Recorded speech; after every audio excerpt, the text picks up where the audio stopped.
Entonces eu tiña as vacas, pero eu quería unha ovella. Entón fui unha aldea onde nacín e dixenlle mi madre, eu quería unha ovella. E dixeme, ai, minha filha, vai levar para lá, para tão longe, vai levar unha ovella. Se mi madre que a levo no coche da Raúl, ali vai. Trouxena a ovella, con un cariño louco, porque me dera a miña nai, mas meu pai, deranme na miña.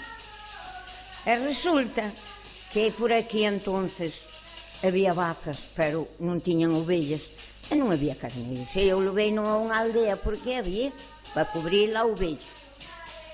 Eu, como pagaba pola ovella, unha muller que me tuvo, non me quixo dicir que a ovella estaba preñada. Estaba a ovella preñada e eu ia á festa do San Antonio e díxome, miña filla, a ovella está che na corte, pero non te está nada boa, pero non me saques da corte. E dixo-lhe, coño, entonces ti non me avisas, é porque te estou pagando cada mes por ela, non? Eu xa non mirei para atrás. Vou alá, collín a ovelliña e mirei que nos titiños tiña leite. Agarrei a ovella ao lombo, findei a lonxa e trouxena para casa. Filliña mala. Fui buscar o veterinario e díxome, esta ovella está mal parida. Mal parida. E, bueno, entón había na casa unha becerra, unha vaca holandesa, viñera da Holanda, e que levou un clavo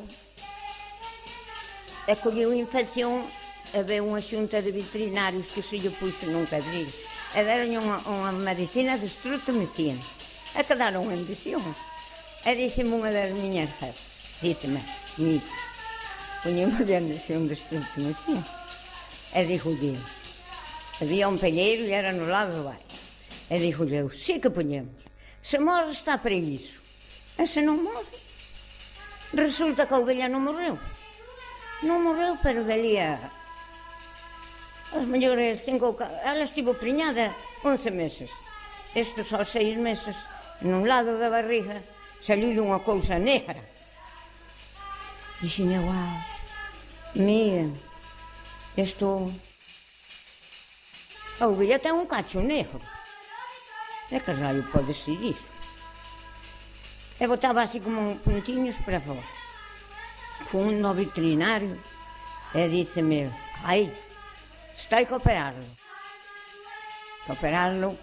Veu o veterinario, díxeme, tal momento vou. E vai no veterinario en riba do carro. Abriu-lhe a barriga a ovella. E abriu-lhe a barriga a ovella, sacou-lhe unha aña. Completamente empezabas a poñer descomposta, pero ainda non. Eu sanou-me a ovellinha, foi-me sanando. E despois volvina a levar.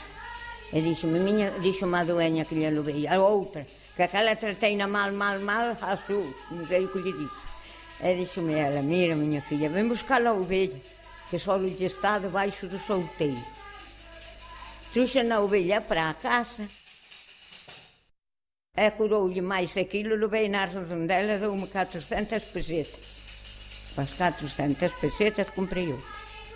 Volvín á aldea e dixenlle, mi madre, non tiven suerte con a ovellinha, porque me lle pasou isto, apónseme. Cala, miña filha, que xa chegou outra a primeira que naza. E dou-me outra. Tan boa saliu, que 3 anos e non dixo que me lle puxera as tellas á casa. Estábamos facendo a miña irmán unha casiña, pero case me axudou a poñela naqueles tempos as tellas á casa. E aquí se acaba a historia desta divina mujer.